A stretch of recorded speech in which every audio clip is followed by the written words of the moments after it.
Hold on, we're going to give you some replays. The fight just ended. It is literally actually midnight. I'm going to get you some replays. We'll be right back. I'm TstreeT Controversy. This is TstreeT Controversy Live. A showcase fight. Please subscribe. For the biggest star in the sport. That's exactly what it was. Just an easy night's work, and yet an impressive, brutal stoppage by Saul Canelo Alvarez. You know what, man? I tell you. I'm hurting just watching that. Incredible performance by Alvarez. And at the Garden, there was once Duran, then there was Trinidad, then Cotto, and now there is Canelo. Brian, you called it. That was a brutal and vicious performance by Canelo. Unbelievable. I love what we witnessed here. Let's talk for a minute. Literally, the fight just ended. He whooped the shit out of Rocky. What was the game plan in the corner of Rocky Fielding? Why were they fighting so low? They gave up the height advantage from round one. So everybody relax. We're going to show you highlights. Obviously, we can't show you them all. We can show you brief clips. That's why this is up there for now. But, man, Canelo is good. He's getting better. And also, this is Canelo, a grass-fed Canelo. Canelo in like a pure form. You know, 167 pounds is what he weighed in. There was no weight issues. He was completely 100% comfortable in there, and it looked it. Now he's going to go on to 160 pounds, and he's likely going to fight Danny Jacobs in May. They've been building it. They've been calling for it. David Lemieux is out of the picture. He has all of that money. Here, let's go watch some replays. Look, he was whipping him to the body bad. And then he ended with the fight. Rocky, it should not have been that easy to hit him upstairs for somebody who's 6'3". Canelo is listed. They'll tell you he's listed at 5'9", but he's about 5'7", 5'8" at best. That's why I tell, you know, like casual boxing fans, what you should do is is this the Bodyshot? Also, it was free on the zone. This was a very successful event. Sold out. Anthony Joshua was there. I hope this was a message to him.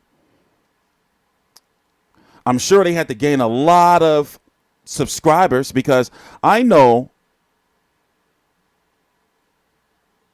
we're waiting for them. They're going to interview Canelo in a minute. I know that on my Amazon Fire TV in the kitchen, it was right there as soon as you cut it on. Canelo fielding tonight. Then as the day went on, it was like a live preview. As soon as I got the TV on, then look at this. Look at these punch stats. Damn, I'm tripping. He was able to do nothing. And even the punches that he was throwing, if you seen them, they had no power on them. He could do nothing in there. Canelo just started low and up.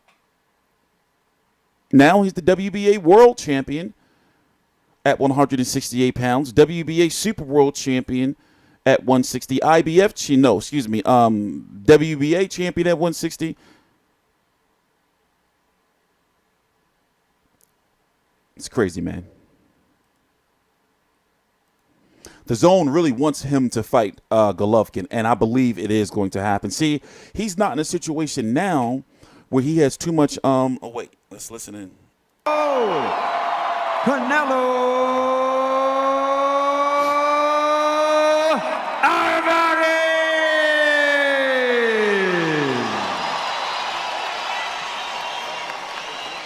Well, I know some could be cynical about this and say, look, that's an easy fight, that's a gimme.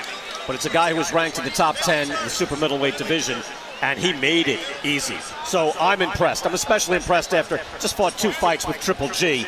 You can have this fight and then set up another big fight down the road. If you want to consider this fight a bigger man, a gimme, then go ahead. But he just fought 3 months ago. You got to give it to the superstar for staying active. And another thing, he has an 11-fight deal. 1 down, Look at that arena. 10 to go.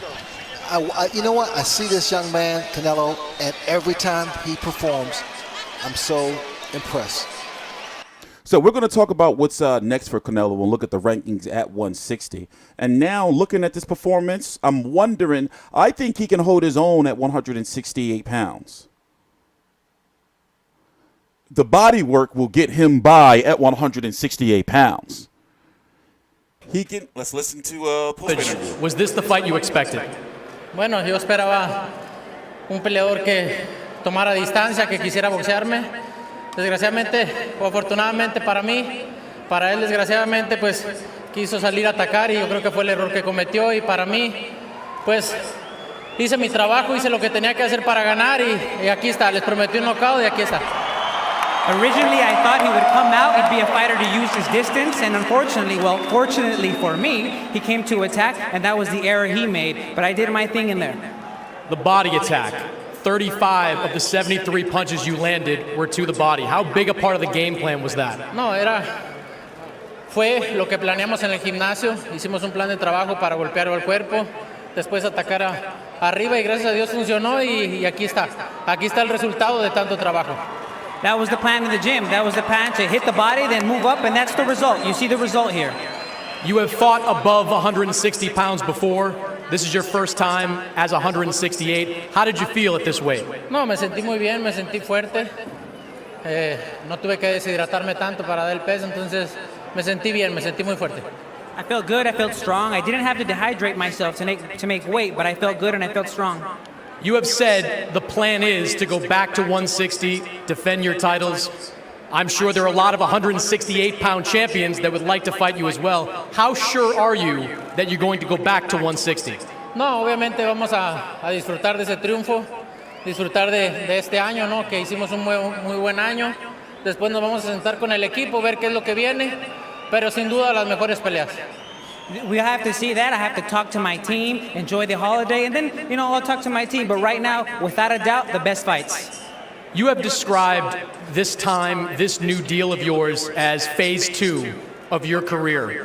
What are your goals in this next level of your career? No, obviamente hacer las mejores peleas para la gente, que disfruten de buen boxeo y hacer historia. Lo que quiero hacer es hacer historia en mi carrera, en mi vida, y dejar el nombre de México y del Canelo bien marcado. To make good fights for the people, make good fights for the public, and to make sure that the name of Canelo Alvarez and of Mexico is held up high. The middleweight belts right now, your two, the two others, they're all among fighters that fight on Dazn. Is being undisputed champion important to you? La verdad que a mí me gusta hacer las mejores peleas, sean de campeonato o no sean de campeonato. Siempre he peleado cuando no soy campeón y he hecho muy buenas peleas. Así que estoy muy agradecido de ser campeón, obviamente al trabajo, pero realmente lo que quiero es hacer las buenas peleas para la gente. What I always want to do is make the best fights, whether they're for a world title or for not. I've made great fights where it wasn't for a world title. Right now, what I can tell you is that I want to make the best fights for the public. You have said you don't care if Gennady Golovkin signs over with Dazn. Do you believe the rivalry with you and Golovkin is settled, or does it need to see one more fight? Pues para mí terminó el 15 de septiembre, ¿no? Ahí terminó, ahí demostré que soy mejor que él.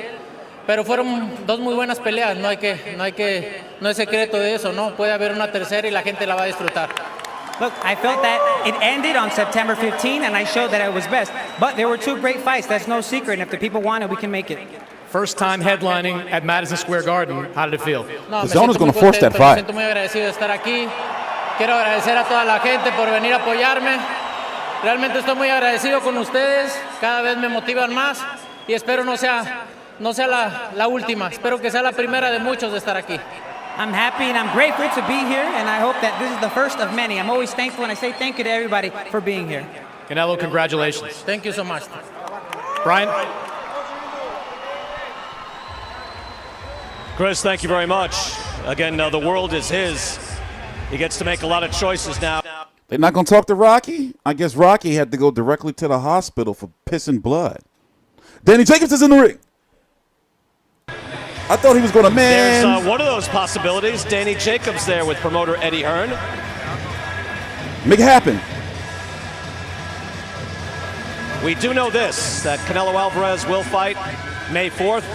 Cinco de Mayo weekend, and then September 14th. Danny Jacobs fought in October.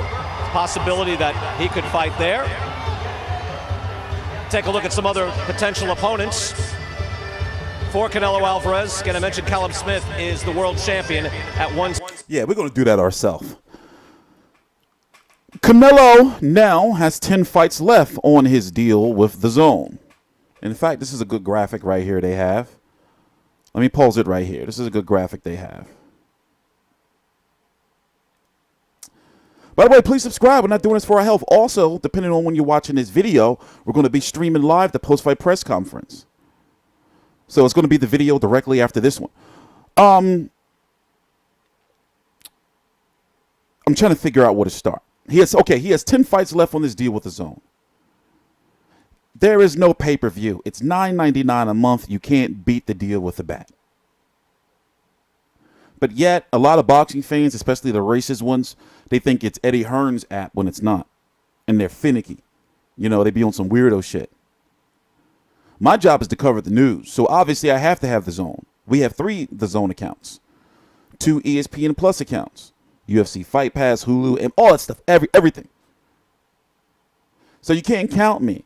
But overall, if you're a boxing fan and you want the sport to grow, especially if you're one of those people who are talking about what fighters should and should not be making, and you're not paying for the sport or putting in and you're streaming fights like an asshole, not legally streaming, you're illegally streaming, like watching on other motherfucking platforms and shit, that's whack. It's not cool.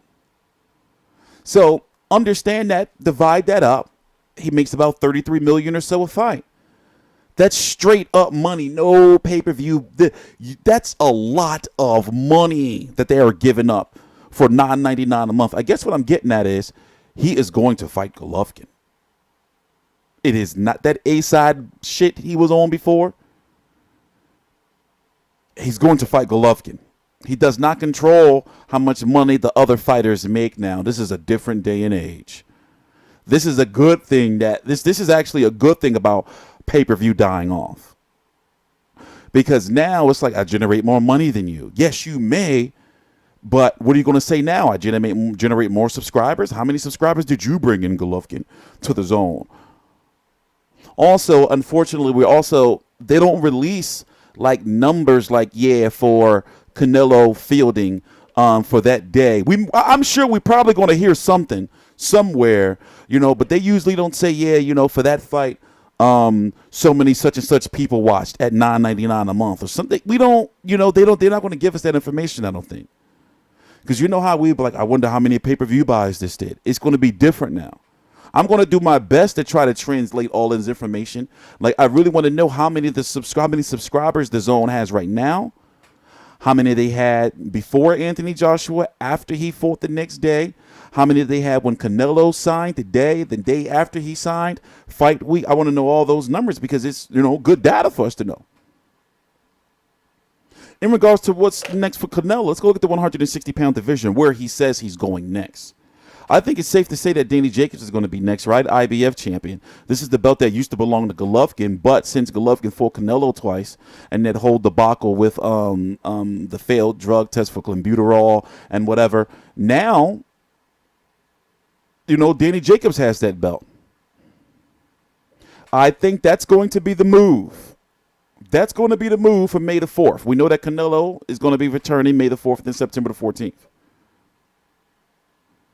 Jamal Charlo is his mandatory. David Lemieux is not the mandatory anymore. Jamal Charlo is having some issues himself because the fighter he was supposed to fight, Willie Monroe, failed the drug test. So now next week, a fight I'm going to be at, by the way, I'm going to talk to Jamal Charlo and Jamal Charlo next week, PBC on Fox. I want to talk to him about, what's going to happen? Are you ready for a purse bid? What a purse bid is when the WBC is going to order him to fight Canelo likely for September the 14th. What's going to happen is Jamal Charlo is going to have to be paid a substantial amount of money to not fight him and to fight him at a later date or fight on the undercard. Or if Jamal Charlo says, no, I don't want no money, I want Canelo, then they have to fight him or they have to drop the belt. If Canelo drops that WBC belt, guess what they're going to say? Oh, he's scared of Jamal Charlo. And Canelo can't afford at this point in time to drop any more belts with what happened with the backlash of the Golovkin thing. When he dropped the belt, then people were like, real Mexicans don't drop belts. So I know I'm saying a little long-winded, but I got to make sure you guys understand, you know, the politics, the deep, deep politics of what's going on here. So what can happen is in around May, June, July, the WBC can say, we're going to order Saul Canelo Alvarez and Jamal Charlo to start negotiating. They must have a deal done by the end of July, or we're going to order a purse bid or something like that. No earlier than that, they're going to say by the end of June, or we're going to order a purse bid. Then when it's a purse bid, all promoters can bid, everybody. That means Top Rank will be like, oh shit, purse bid? Canelo? Throw all the money we got at him. Even if he is signed with the Zone, he's going to have to drop his belt, or he's going to have to come over and fight on our platform. Same thing with Al Haymon PBC. They're going to throw all the money that they can at this. So therefore, you know, Jamal Charlo is going to make a lot of money, but that's a whole different thing. I just wanted to give Jamal Charlo the plug in this video since a lot of people are going to watch. He is not going away. He's in a very good situation to get a very, very substantial payday, even if he does go over to the Zone, which is in his best interest too. That's why also PBC is trying their best to throw as much money at Golovkin as they can to get him over there, because the Zone has all the belts at 160 pounds. So obviously people are looking at Jamal Charlo and like, yo, you over there with Al Haymon Showtime, you need to go over to the Zone. People are looking at Golovkin. It's like, well, if you go over to PBC, you have to fight Jamal Charlo. We know that's what they're going to make you do. Jamal Charlo, and Swift Hurd. If he goes over to PBC, it's going to be more for the money. But this video is running late. We're going to have to talk more about it in my next video, which is a long post-fight video. I'm TstreeT Controversy. This is TstreeT Controversy Live. We cover every single major fight live. Spectacular performance by Canelo, no matter even if it was rocky fielding. I'm sure he probably hurting like a motherfucker right now, but the game plan was all fucked up. I don't know what the fuck they were thinking with that shit they went out there with. And I'm not on no motherfucking keyboard warrior shit. Like, motherfucker be like, oh, well, you ain't never been in the ring. How do you know? His motherfucking ass shit in the motherfucker. He shouldn't have been fighting like that. Ducking all low and shit, fighting. You 6'3". But whatever, man. I'm out. Please subscribe. The links to my social media are right down below in the description box. We cover every single major fight live here.